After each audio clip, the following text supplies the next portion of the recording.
Welcome back. Today we're celebrating people from across the country who are sharing their talents, just like this creative woman in Arizona.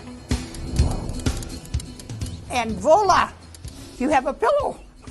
This is Frances Chenoweth's new pandemic hobby. This machine does everything except talk to you. She's sewing pillowcases. Because I needed something to do besides sit around the house.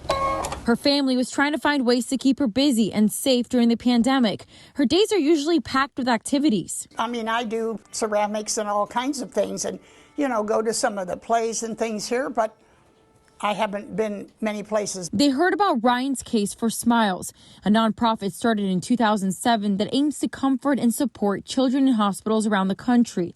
Volunteers sew vibrant, fun pillowcases. Best part of it is because I think I'm doing something constructive for someone else. The Phoenix chapter has been around 5.5 years.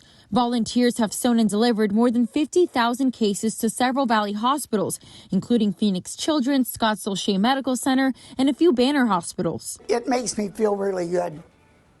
It does. Her daughters-in-law are now constantly on the lookout for new fabric. And then I backstitch everything. In a few months, Chenoweth has made 80 pillowcases. I think it's just fun to watch her grow and think, I may be 94, but I can still do amazing things. And she has. We're like blown away by her. Chenoweth says it's been fun and rewarding. And even if things start to open back up and she can get back to her activities. Well, the way things are going, I may keep on doing it.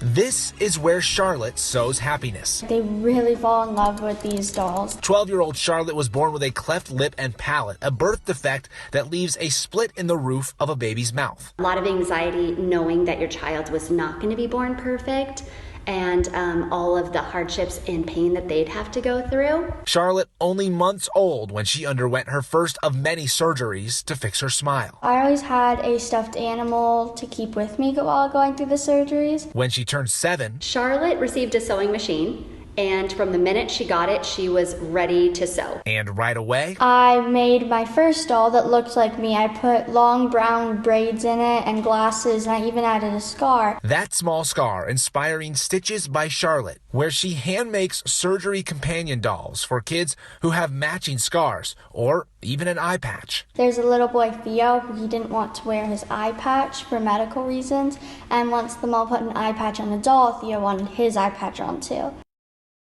During the pandemic, Charlotte shifted gears, making hundreds of masks for nurses. When the pandemic started, I realized that I needed to stop producing dolls and start producing masks. The whole family, grandmas were involved cutting fabric, and Charlotte was just a machine, just behind the sewing machine for hours a day. That little scar inspiring so much happiness for healthcare heroes and young children battling the odds who can now hold a doll that's just like them. A lot of a comfort to know that out there is a doll that looks like me.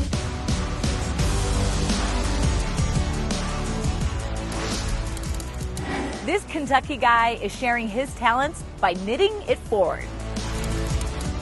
Inside the 3rd Street Stuff coffee shop in Lexington, you can often find Chad Compton knitting. But the click of the needles is quite relaxing, and I usually use wooden ones. He may not look like what most people think a knitting enthusiast might, but he loves it. Knitting has been part of Chad's life for nearly 2 decades, starting when he underwent multiple surgeries. And when I was trying to recoup and recover from those, I'm like, I'm not going to be that kid that sits and plays video games all day.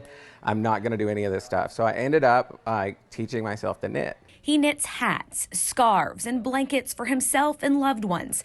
But after all these years, he wanted to find a way to use his talents for the good of others. I make a lot of stuff for people and they never wear it. And I'm like, there has to be a place I can give it to so somebody can get use out of it.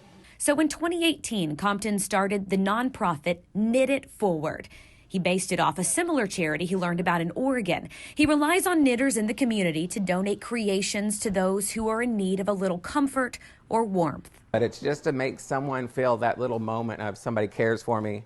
There's love, there's hope, there's warmth in it. That's the concept. Anyone can donate supplies, hats, scarves, or squares that he can stitch together to make blankets, all of which go straight to nursing homes, assisted living facilities, or even those who call the street their home.